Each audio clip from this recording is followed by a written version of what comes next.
तर आज आपल्या विराज भाऊंची रॉकेट झाली पंक्चर. तर नमस्कार मंडळी, स्वागत आहे आपल्या नवीन ब्लॉगमध्ये. तर आज आपल्या विराज भाऊंची बघा रॉकेट पंक्चर झालेली आणि तिला दुरुस्त करायला आपण गाड्यात नेलेली.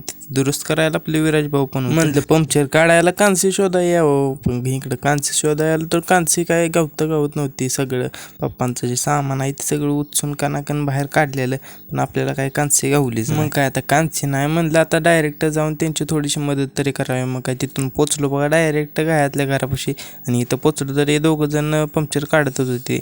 तेवढ्याच हे दोघं जण पहिलवान इकडे भांडायला लागले, आणि आपण जसं कॅमेरा त्यांच्याकडे केला की गप बसली ती. नंतर ह्यांचं इकडं पंक्चर कुठं आहे तोपर्यंत चेक करायचं चाललेलं होतं, आणि पंक्चर काय कुठं घावला नाही. त्यामुळे म्हणलं हवा मारून बघूया, आणि हवा मारायचं ठणठणीत असं विराज भाऊंची रॉकेट चालायला पळायला तयार झाली. मग काय तिथून विराज भाऊनं लगेच घरी पाठवलं, पण हे काय पाहुणा आपल्याला हलवून देत नव्हता जागचा, आणि हे दोघं जण पळत पुढं पण गेलेली. आणि तिथनं आपण जसं घरी पोचलो तेवढे तिकडे टुकू भाऊंचे मांजर काय त्यांना गावत नव्हतं. मग काय म्हणलं थोडीशी मदत आपण पण करावी, आणि तिथून बघायला गेलो तर मांजर इथं निवांतमध्ये असं दगडावर बसलेलं.